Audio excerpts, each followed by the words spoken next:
Fala Fogão, tá começando mais um Radar Alvinegro, 3 de abril, últimas horas da janela de transferências. Pois é, lá em janeiro o GE tinha noticiado dizendo que a janela iria até o dia 4. Só que na verdade não é bem assim. A CBF, em informe recente, chegou para todo mundo e falou, não tem essa não, meus queridos, é até o dia 3. Então hoje, segunda-feira, promete ser bastante movimentado para o Botafogo. Especialmente porque o Glorioso está tentando a liberação imediata de Diego Hernandes, jogador do Montevideo Wanderers que fez gol nesse fim de semana em mais uma vitória da equipe uruguaia no campeonato local. Eles estão próximos do Peñarol, que lidera o torneio Apertura, já que lá no Uruguai é dividido dessa maneira, né? Torneio Apertura, torneio Clausura.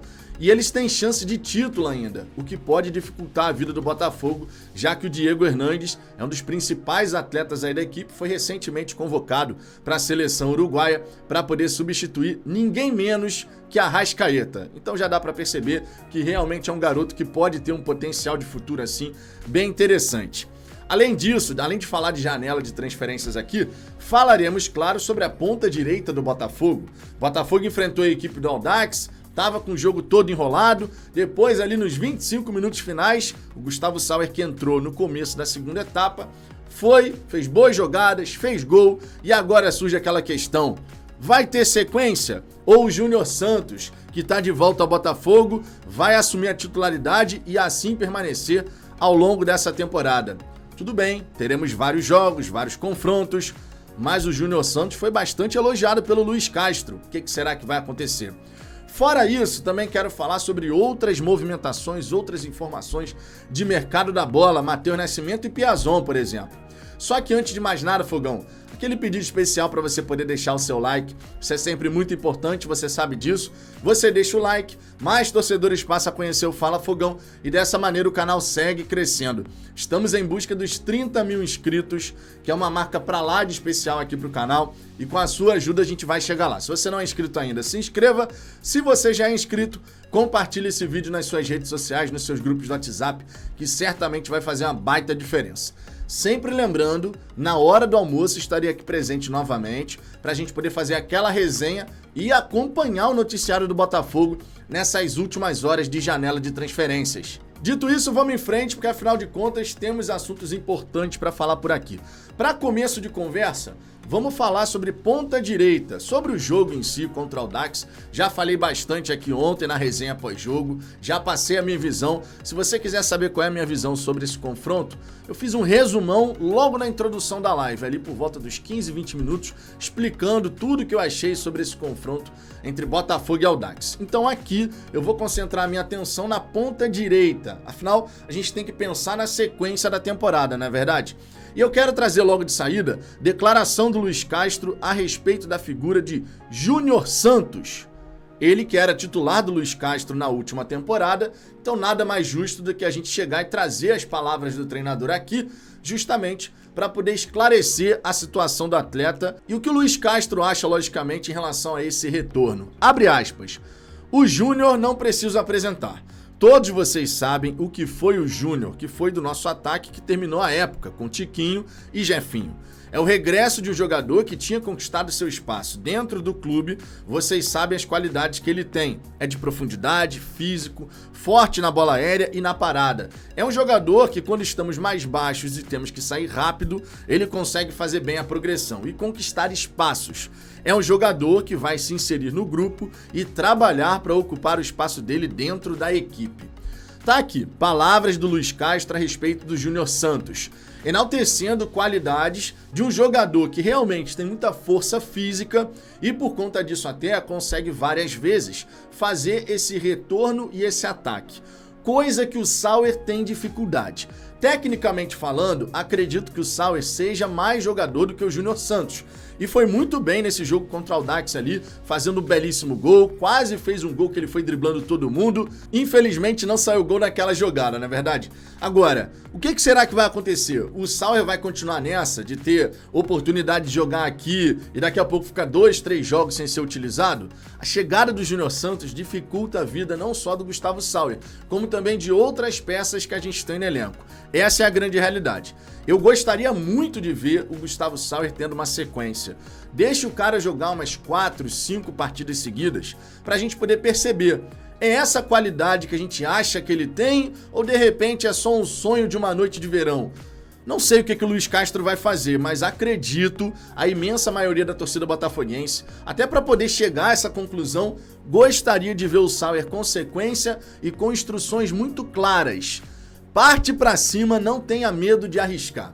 É ou não é verdade? A mesma coisa vale do outro lado, tá? O Luiz Henrique, na minha opinião, tá merecendo a titularidade e eu colocaria Luiz Henrique de um lado, Sauer do outro, com essas instruções. Claro, vocês têm que ajudar na parte tática, fazendo retorno defensivo, fazer pressão pós-perda, mas com a bola no pé, dá alternativa, parte pra cima e faz o time buscar agredir essa última linha, esse último terço. Vamos ver o que vai acontecer, né? Eu ainda acho que o Júnior Santos chega para ser o titular e o Sauer vai ter que buscar o seu lugar ao sol. E eu não sei se isso vai acontecer, depende do Luiz Castro, logicamente.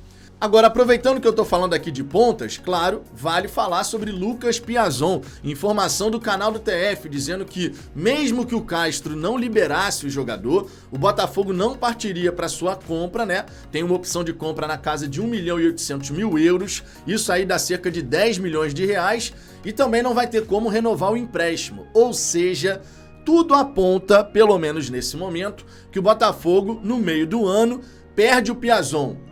Perde do ponto de vista, de repente, do Castro, né? Porque eu acredito que do ponto de vista da torcida, ninguém vai ficar triste com a saída do Piazon. É ou não é verdade? O jogador que divide várias opiniões, há quem consiga enxergar, como é o meu caso, por exemplo, que taticamente o Piazon até acrescenta em algumas circunstâncias. Contra o Fluminense, por exemplo, ele acrescentou, ele foi útil naquela partida. A mesma coisa contra o Boa Vista, contra o Bangu, entrou e realmente ajudou a equipe a conquistar aquela vitória, mas é muito pouco para um jogador que custa o que ele custa mensalmente, né? O custo-benefício do Piazon não é nada bom. Se a gente pegar que o Piazon foi o segundo reforço da era SAF, a quantidade de partidas que efetivamente você pode falar, ó, o Piazon aqui foi útil, hein?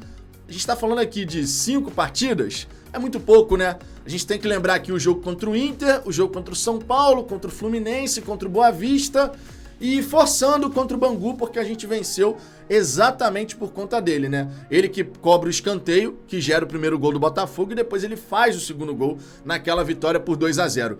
É muito pouco para um atleta que, segundo consta, recebe na faixa aí dos 500 mil mensais, né? Então realmente o custo-benefício é muito ruim. Acreditamos então que no meio do ano o Botafogo não renova, não permanece com o Piazon e não vai investir 10 milhões de reais na contratação em definitivo do jogador, né? O Castro que se vire, essa é a verdade, né? Porque não dá para investir 10 milhões de reais no Lucas Piazon. Outro jogador que vale destacar aqui ainda em relação a essa questão de mercado da bola, Matheus Nascimento. Já vou falar aqui sobre Diego Hernandes, mas o intermediário nessa negociação entre Botafogo e Montevideo Wanderers falou sobre o Matheus Nascimento, porque ele também está participando dessas questões envolvendo o Matheus. E ele comentou o seguinte, que foi uma surpresa de certa forma para todo mundo. Abre aspas. A do Matheus foi uma proposta do Reims, clube da primeira divisão francesa, que tinha o interesse de contratá-lo por empréstimo com opção de compra. Já estavam estabelecidos os valores, por questão de confidencialidade não vou falar, mas não eram baixos, eram próximos de 10 milhões de euros, juntando as formas de pagamento e bonificações. O Botafogo não tinha interesse porque contava com ele e espera propostas melhores. Quem disse isso foi o Daniel Kozik ao canal do Nicola nesse domingo, dia 2 de abril. Tá? O Kozik, ele é um intermediário e, obviamente, nessa questão de ser intermediário, acabou participando dessa proposta que chegou para o Matheus Nascimento. Mas o John Textor já deixou bem claro para todo mundo, né? Até por conta de não buscar um centroavante reserva imediato para Tiquinho Soares. O Matheus vai ter espaço no Botafogo, vai ter oportunidade de entrar em mais partidas e a expectativa é que ele possa se desenvolver, enfim acontecer, para quem sabe você conseguir fazer um faz-me rir muito acima dentro daquilo que era esperado em relação ao Matheus Nascimento lá atrás, né?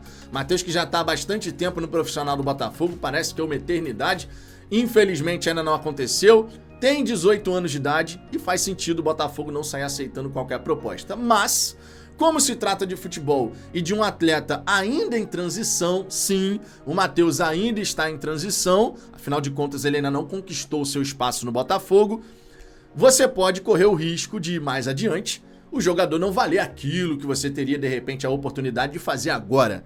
A mesma coisa vale para vários atletas jovens, né? O Palmeiras, por exemplo, vendeu o Endrick por 72 milhões de euros. O Endrick que foi fazer o seu primeiro gol no profissional nessa decisão contra o Água Santa, derrota do Palmeiras na partida de ida por 2-1. Será que mais adiante o Endrick de fato vai acontecer? Eu acredito que sim.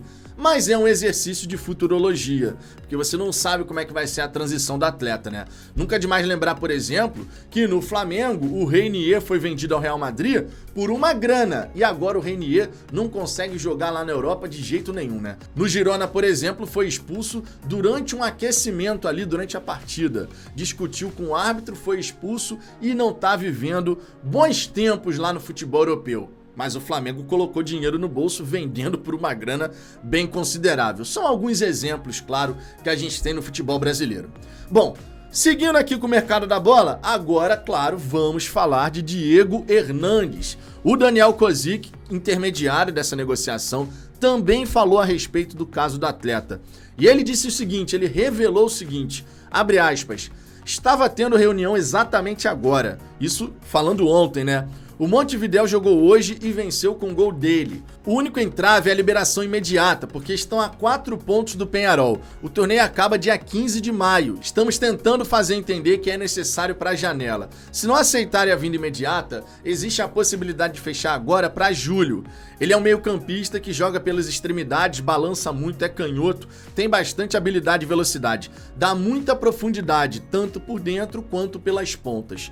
A parte financeira já conseguimos superar, existem só alguns ajustes de data de pagamento. A proposta foi enviada, já ajustamos, é domingo, os dois times acabaram de jogar, a parte administrativa nesse horário é praticamente impossível. Estamos tentando liberar para agora, caso não seja possível, acertar a vinda dele mais para frente, porque dia 15 de maio acaba, pode fazer adaptação. O campeonato uruguaio está muito próximo do fim, o Peñarol lidera, né, com esses 4 pontos de vantagem, e lá eles dividem, conforme eu comentei, em torneio apertura e torneio clausura.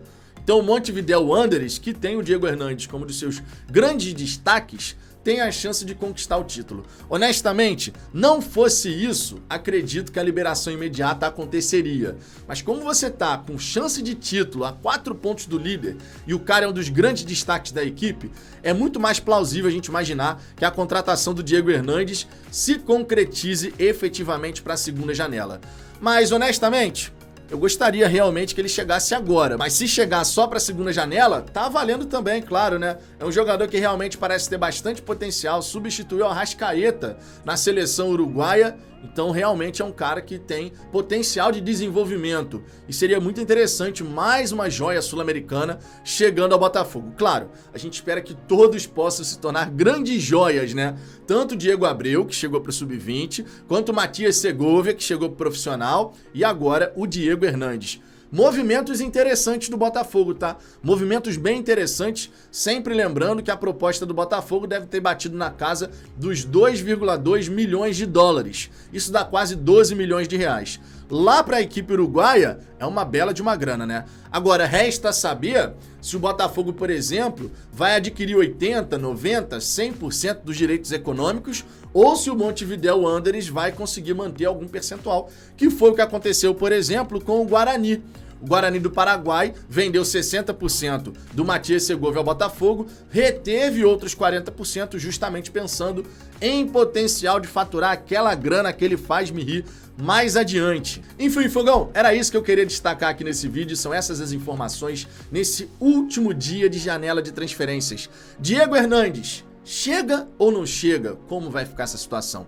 Deixe seu comentário aqui embaixo, a sua participação aqui no canal é sempre muito importante. Tamo junto e na hora do almoço chega aqui no Fala Fogão para participar da resenha. Um grande abraço e até a próxima.